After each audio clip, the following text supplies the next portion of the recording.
Salve, salve, alunos! Chegamos para mais uma aula de História, isso mesmo, reta final.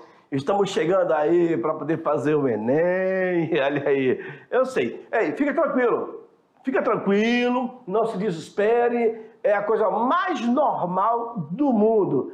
Aí o aluno falou assim, é normal para o senhor que já passou. Não, relaxa. Se você estudou, você sabe. Agora, se você não tivesse estudado, aí sim, era motivo de você estar se desesperando, arrancando os cabelos, etc, tá bom? Mas como vocês estão estudando, estão tendo aula, estão fazendo resumo, enfim, pegando todas as informações, que venha o Enem, não é isso? Desde já, desejo a vocês sucesso. Não precisa ficar se preocupando, vai com a maior naturalidade, tá, aluno? Não se estressar, tá bom? O que tinha de ver já viu, nós temos até o final do ano para fechar as disciplinas.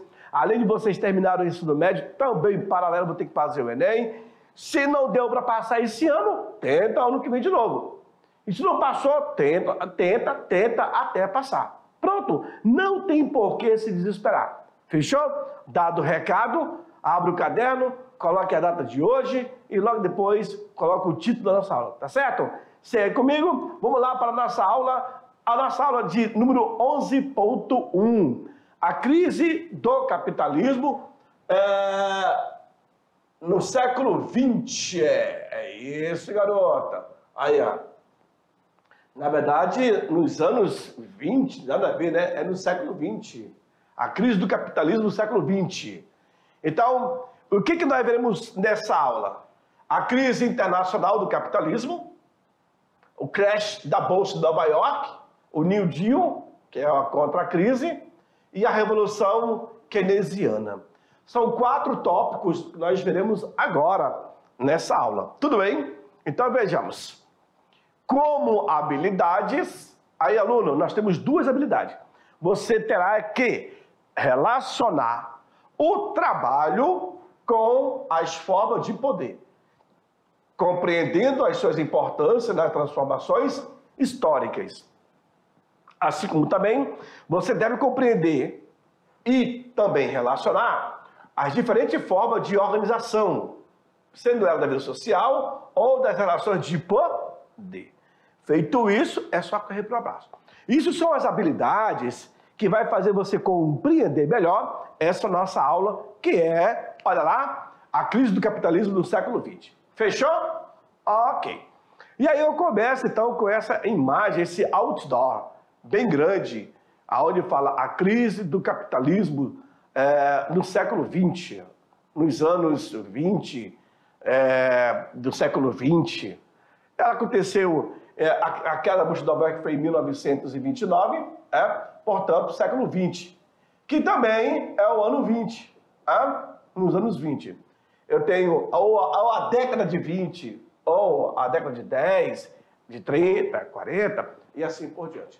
Fechou? Bom, e aí vocês observem que ao mesmo tempo, na parte de baixo desse outdoor, nós temos aí uma fila de pessoas desempregadas, devido à crise de 29, tá? E em cima, eu tenho o quê? Eu tenho a ostentação da American Way of Life, o estilo de vida americana.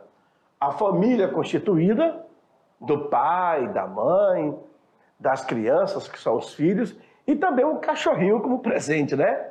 E aí, claro, dirigindo um carro, não chega a ser um Fusca, porque você percebe por aqui o limpador, ó, geralmente do Fusca, ele é aqui do lado, né? Então, ao mesmo tempo que você tem uma ostentação nesse outdoor, embaixo você tem uma crise gerada pela a queda da Bolsa. E vocês vão entender como que esse processo se deu. Basicamente, foram 20 anos que os americanos não sabiam o que era crise. Sabiam disso? Logo após que nós tivemos aí a consolidação do Estado americano, após a Primeira Guerra Mundial, que vai... Deixa só eu apagar para vocês aqui, e aí eu falo para vocês. A Primeira Guerra Mundial, ela acontece de 1914 a 18, vamos colocar aqui, ó, 1918, e a Segunda Guerra, ela vai de 1945, de 45 a 38, né? 38. Olha lá. 39 a 48, né? Deu um branco agora, sabia? 39. Isso, olha aqui, deixa eu apagar aqui. Né? A Segunda Guerra Mundial, então ela vai de 1939 a 48, a 45. Então, nesse período aqui, nesse intervalo, nós teremos 20 anos apenas. 20 anos que os americanos não sabiam o que era crise.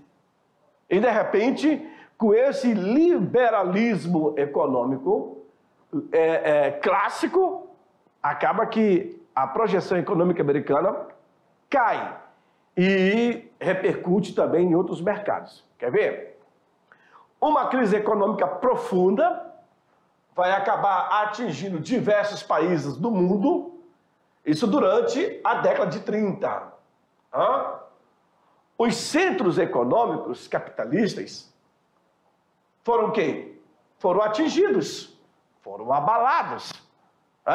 Nesse mesmo período desenvolveu-se o regime político autoritários e também regime político ditatoriais em várias partes da Europa.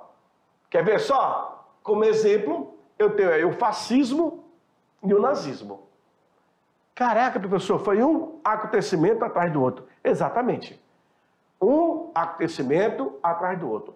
Quando eu tive aí a crise de 29, e aí nós tivemos, logo após, nesse período, o surgimento de alguns regimes autoritários, então isso vai até intensificar mais ainda o surgimento desses regimes, para contrapor o que era liberal, deveria ter um certo controle do Estado.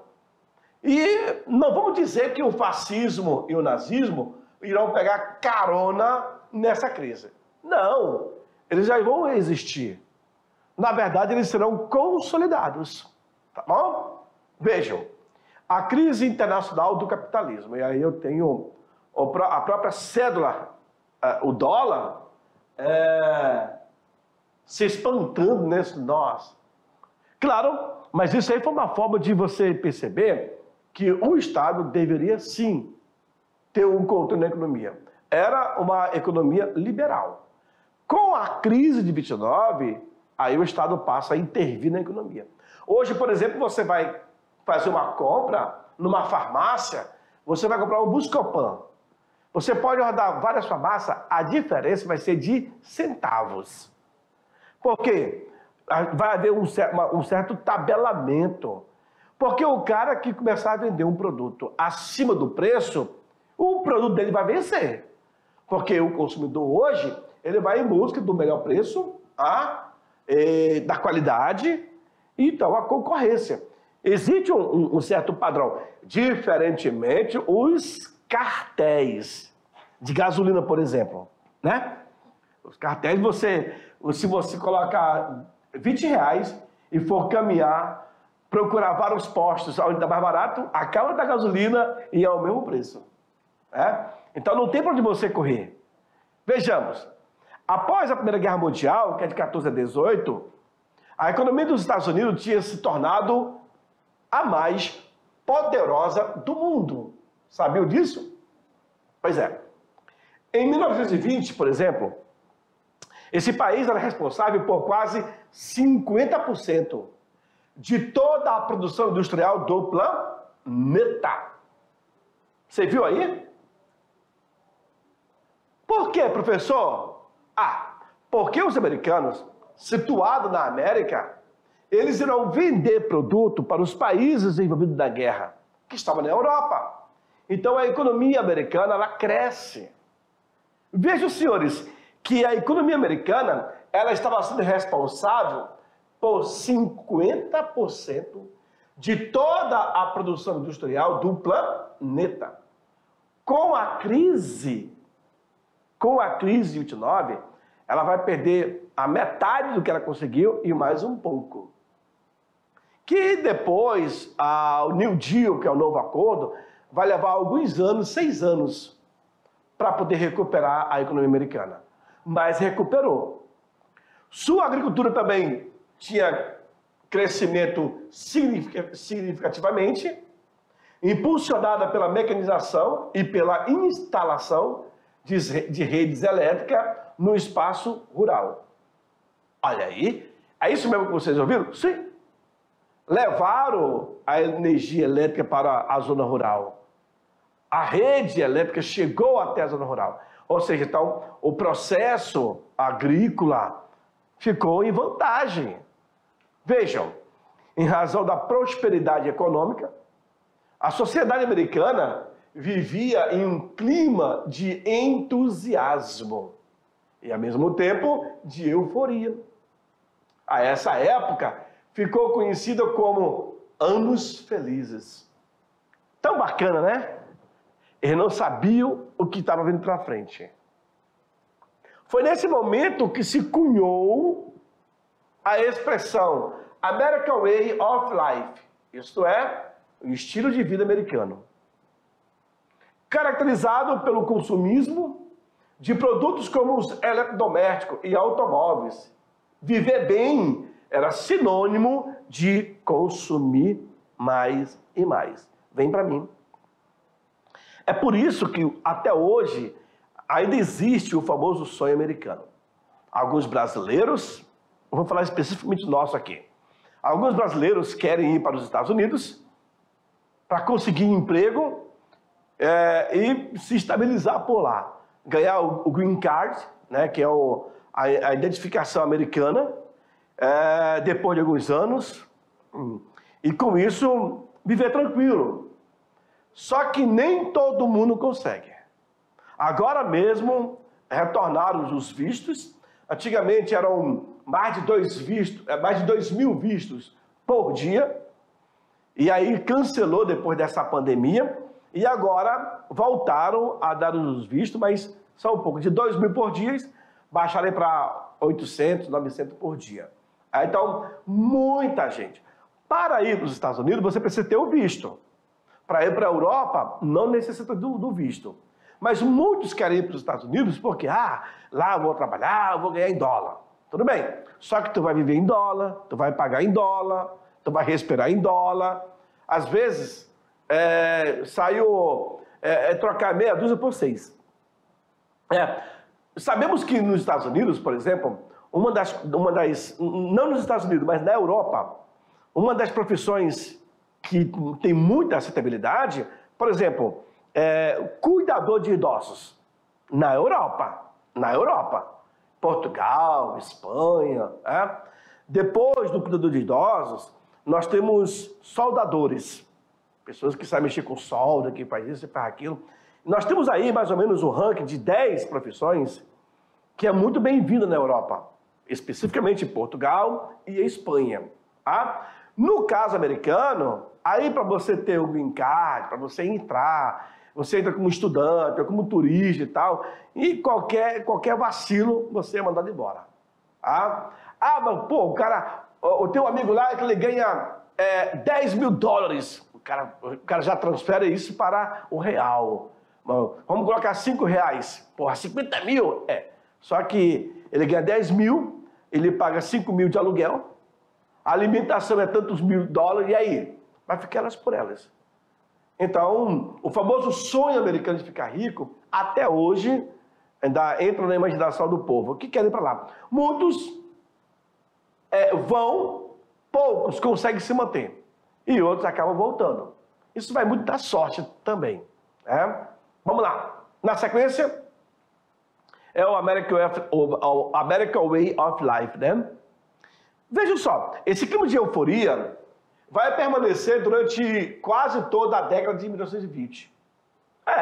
Entretanto, no ano de 1929, os Estados Unidos enfrentaram uma forte recessão que vai afetar vários países no mundo. Ou seja, essa crise foi criada pelos americanos. Nesse período já existe uma certa globalização, olha aí, que acaba repercutindo a outros países, inclusive o Brasil. Sabia disso? Porque aqui nós teremos uma transição para a chegada do governo Vargas. E aí, na tentativa de manter o preço do café, Vargas vai mandar queimar para mais de 8 milhões de sacas de café. Mas sem saber que a crise era mundial. Somente anos mais tarde também que vai se recuperar. Essa crise, chamada de a Grande Depressão, foi uma das mais graves crises econômicas do século XX.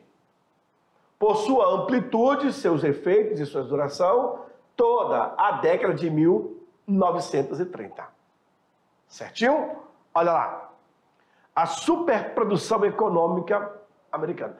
Agora vocês vão entender como foi que se deu essa crise. Como que vai abalar o mercado americano e o mercado também europeu. O mercado asiático, o mercado americano e etc.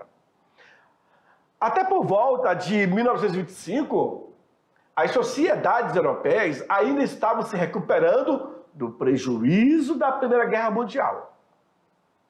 Enquanto isso, os americanos, em notáveis crescimento, exportavam a países europeus a maior parte dos objetos que eles necessitavam, como alimentos, máquinas, combustíveis, armas e tantos outros.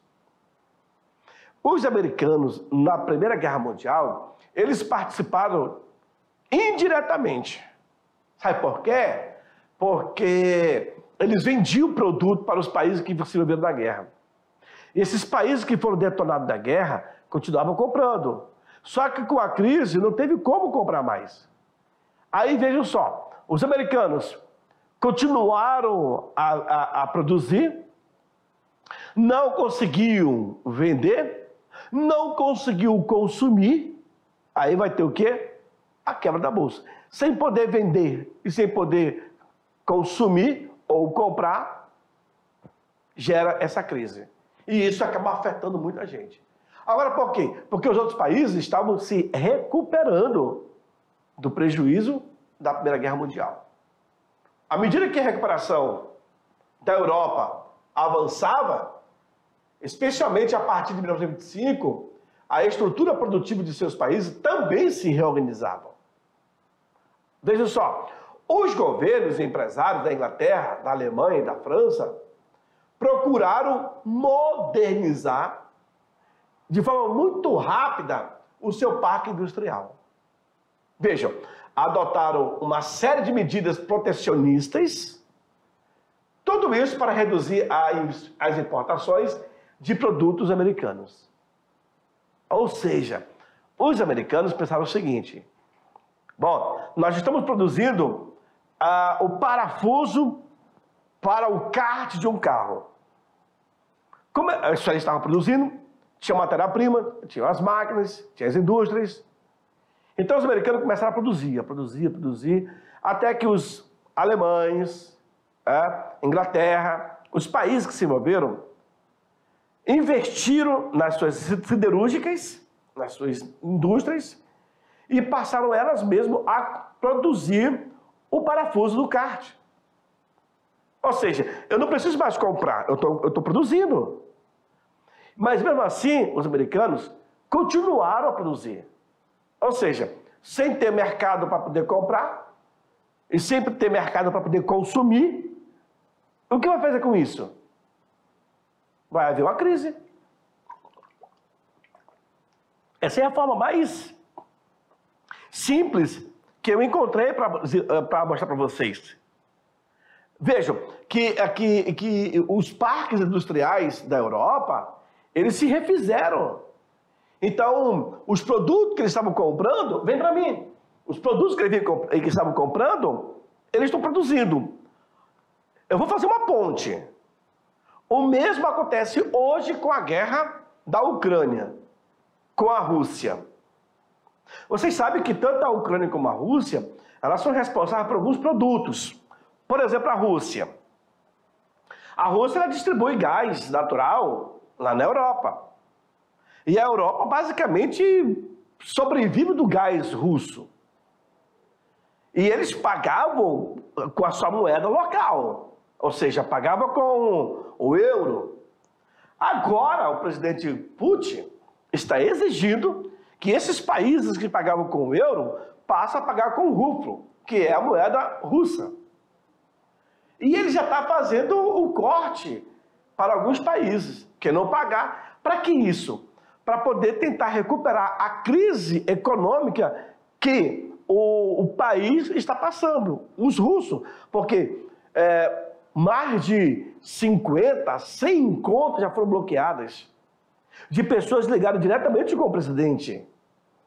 Quer ver um outro produto? Os russos, eles acabam vendendo para o Brasil o produto que utiliza nas lavouras, né? Que nós chamamos de... Como é que dá o nome, rapaz? Nós chamamos... Tem a matéria-prima que nós utilizamos. Hoje de manhã eu estava vendo sobre isso. Mas o Brasil ainda continua pagando no valor, em dólar, como eles estavam pedindo, né? É que não seria inseticidas, não seria um inseticida. É como se fosse o adubo, como se fosse... Não é o adubo, né? Dá o nome, tem um nome específico. Eu fugi agora, fugiu. Mas o Brasil, ele necessita dessa matéria-prima para as nossas lavouras. Alguns estados brasileiros começaram a produzir essa matéria-prima que nós jogamos aí na terra. Fertilizantes. Muito bem, fertilizantes. O Brasil necessita de fertilizante dos russos. Alguns estados aqui no Brasil produzem esse fertilizante, só que muito pouco.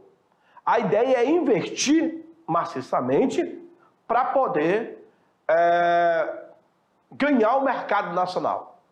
Se de repente o governo de Putin ele proíbe esse fertilizante de chegar no Brasil, aí a nossa lavoura vai sofrer com isso. Como a Europa já está sofrendo com a falta de gás. Entendeu? Então, assim, é a produção. Então, se você produz, você não compra. Você vai vender no mercado interno. Mas se você produz mais do que deveria, é o excedente, é o que sobra. Aí você vende no mercado externo. Fechou? Segue no quadro, vamos lá. E aí, nos Estados Unidos, porém, o ritmo da produção industrial, agrícola, continuava a crescer, ultrapassando aí a capacidade de compra dos mercados interno e também externo. Olha, o mercado interno não conseguia comprar, não conseguia absorver e nem o mercado externo também. A produção industrial e agrícola americana estava de vento em popa.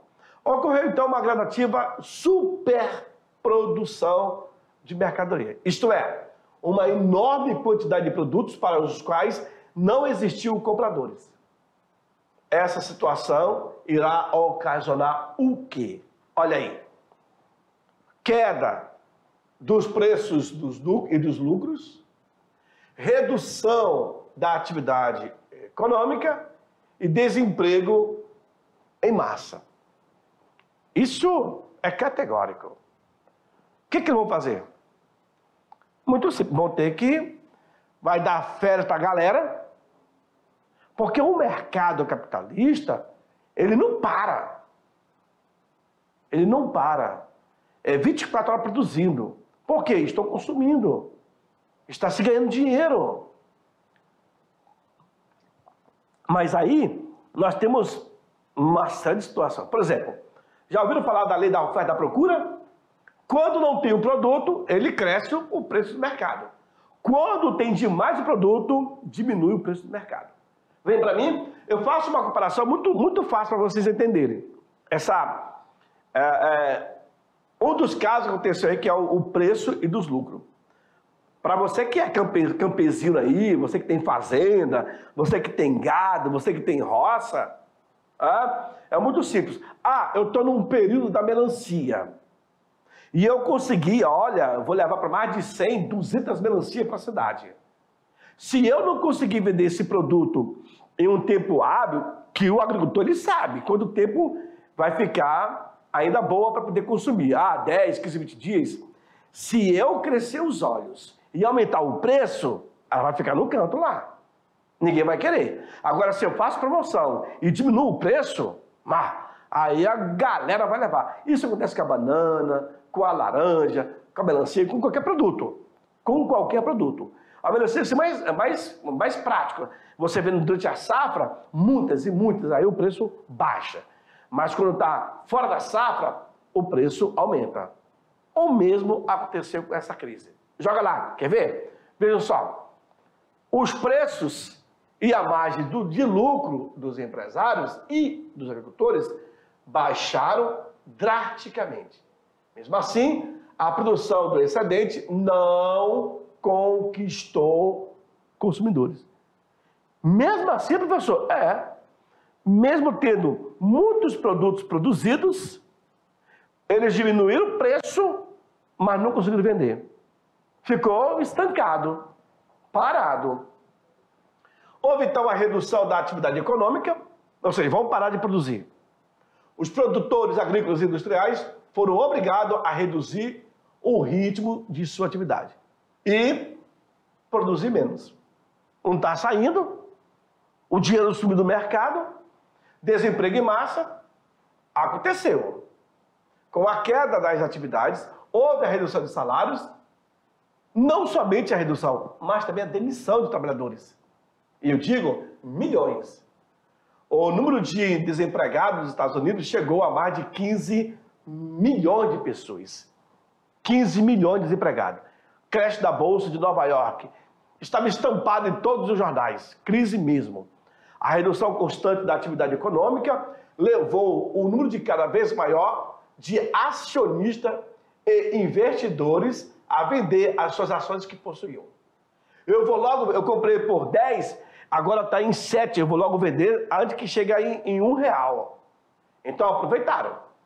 Com isso, a oferta desse tipo de papel aumentou progressivamente.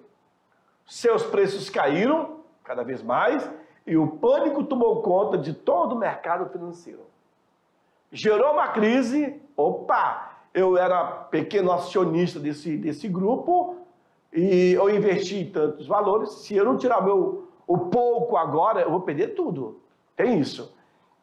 No dia 29 de outubro de 29, conhecido como a Quinta-feira Negra, ocorreu a queda dos vários milhões de ações que eram negociadas na Bolsa de Nova York. Era a quebra do mercado financeiro. O marco principal da crise econômica que afetava o país, levando aí inúmeras empresas e banco a fechar as portas, a ir à falência. Acredita? Pois é. A depressão econômica prolongou-se até 1932. Foi de 1929 até 32. Período em que a produção industrial dos Estados Unidos reduziu 54%. Lá na frente, vocês viram que o mercado americano era responsável por 50% de todo o produto do mundo. Com a crise, vai perder mais 4%. Ou seja, no total, 54%. Perdeu o que ganhou, e um pouco a mais. Vejam. O crash, a falência, ou a quebra econômica da Bolsa de Nova York, afetou grande parte do mundo capitalista. Pois nessa época, os Estados Unidos já era uma potência industrial e financeira do planeta. Com a crise, investidores e empresas redirecionaram. Olha aí, investidores e empresas redirecionaram os seus investimentos para outros países. Tiravam dos Estados Unidos, tá? Principalmente os europeus. Os americanos reduziram suas importações, o que vai gerar problemas econômicos para seus parceiros comerciais, como os países latino-americanos de economia agroexportadora. Os cafeicultores do Brasil, aí você vê agora aqui, ó, a crise chega no Brasil. Presta atenção, aluno. Não dorme. Presta atenção. Os cafeicultores brasileiros perderam a venda para esses grandes compradores, esses países. Os estoques de café chegaram a tal quantidade de milhões de sacas do produto. Esses milhões de sacas, se não me falei mal, foram 8 milhões, foram queimados pelo governo brasileiro. Uma tentativa de se manter o preço no mercado. Mas foi em vão, senhores. Alunos, olha aqui o trem chegando lotada de café, de saca de café. Porque o governo comprava do cafeicultor que vendia para o mercado. E aí o governo, para poder continuar comprando do cafeicultor, do empresário, tinha que tocar fogo no seu estoque. Mas foi em vão. O New Deal contra a crise, o novo acordo. De início, o governo dos Estados Unidos pouco fez para combater a crise, seguindo a política liberal adotada até então, por não intervenção do governo na economia. Isso se modificaria com a eleição de Franklin Delano Roosevelt para a presidência do país. Aí, nos primeiros anos, se deu esse longo governo, de 33 a 45, Roosevelt foi o principal defensor de